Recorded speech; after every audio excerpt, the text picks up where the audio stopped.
Hi, this is William, again with the Great Western Mining, in one of my favorite places, the mountains. I'm here on a creek to show all you people the progress and the rewards of hard work when you're screening a creek, learning how to pan for gold, and pan for anything at that. Prospector to me is somebody that looks for everything of value as the material goes through their fingers. A prospector knows how to look for everything of value. Always remember that. It's key. Key to you making money in the future.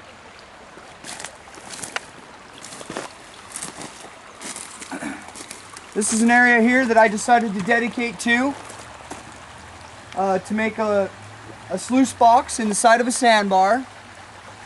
It's a well-known, famous creek of California. The original gold rush started right here. This is Mariposa Creek. And it's beautiful. It's got lots of wonderful treasures. So what you got to do is you got to look at infrastructure. Any place that you go to set up to start mining.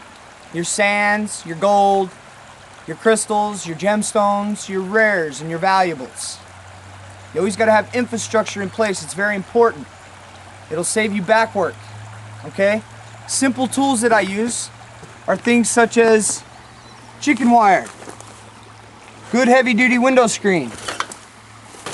Okay? Obviously pots and pans and buckets. Buckets are my workhorses. Everywhere I need to scrape up my pay dirt, put them in the bucket and I funnel them to where they need to go next.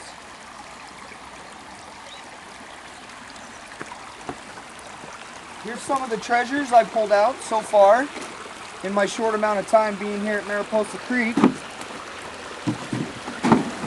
What I'm doing here is I'm working on several experiments all at once. Okay, I'm getting ready. Ever since the Great Westernite, I learned how to smelt. And so now I'm organizing my ores so I can smelt them. I believe a lot of these ores have gold in them or precious metals. And what indicates that for me is the color of the ore, all the different colors. But not to mention all the hard work that was done 150 years ago by the old timers to let us know what was here above this magma plume, which covers everything. It's not just in one little creek, it's over the whole geographic area. So what you do is you look for outcroppings and the types of outcroppings and the alloys of the outcroppings. And that's what I've been doing. One of my favorite first pieces was this chunk of ore, this beautifully fully saturated ore, where as you can see, as the water has percolated through the quartz, it has left gold ions and they settle back into the quartz is what happens over thousands, hundreds of years, whatever. And it's a slow erosion process, but what it is the quartz is so saturated that as the water runs through it, it picks up the ions that won't oxidize and it deposits them back on themselves. So what you'll have is with fully saturated quartz over time, you'll have seepage and you'll have a residual buildup of metallic elements that are high gravity. So this was the first good piece that I found up here. I haven't done a gravity test on it yet, so I don't know how much precious metals are in it, but that's next. Several other colors to look at are the blues and the greens. They're always telltales of silvers and coppers. But up here in California, they got what they call California jade. It's really rare and hard to find. Look at that beautiful stone. I found that right in the ground right there a couple weeks ago. That was a treasure for the day. Beautiful stone. I don't know if you're capturing the light or the way it glows. See that? And I believe that's called California jadeite. So I know it's rare because I've screened everything, but at the same time, there's everything else in here too. Not to mention the old pottery, This stuff's cool anyway, just because it's cool. You find it, it's cool. Set it aside and build a birdhouse out of it. It's 150 years old. But these crystals, are coming out. Now everybody knows that Mariposa is part of the Mariposa Motherlode vein with crystalline gold quartz crystals.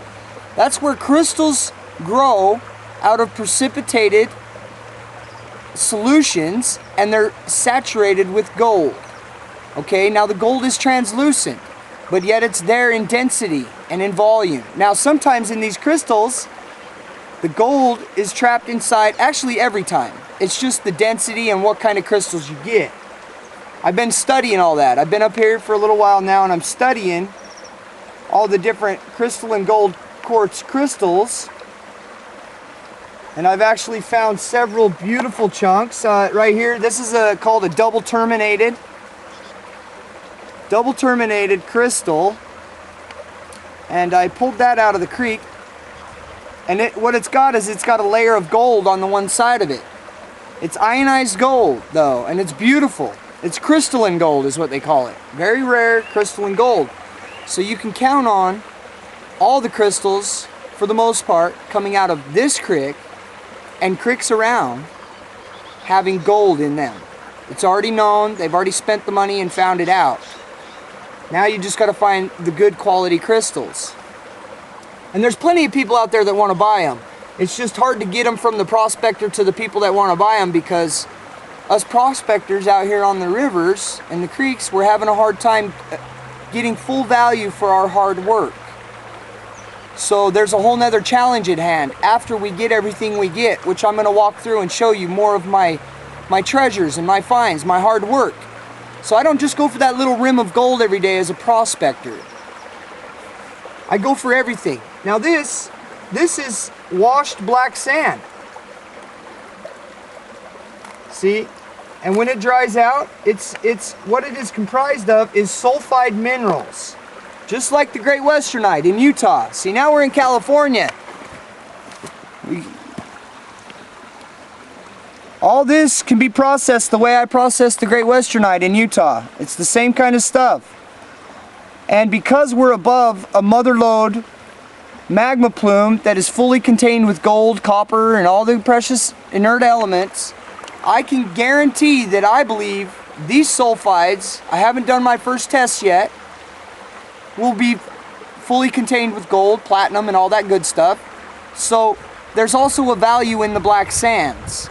So throughout the day, when you save your black sands, they also, you're getting value for that hard work also. So when you save your ores, and you find your crystals, and you save your black sands, not to mention just your golds, then you start achieving more value for your hard work, and you can actually pay the bills.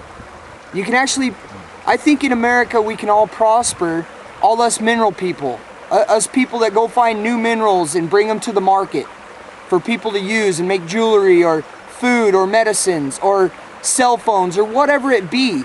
But there's a whole bunch of us mineral guys out there, and we can make money.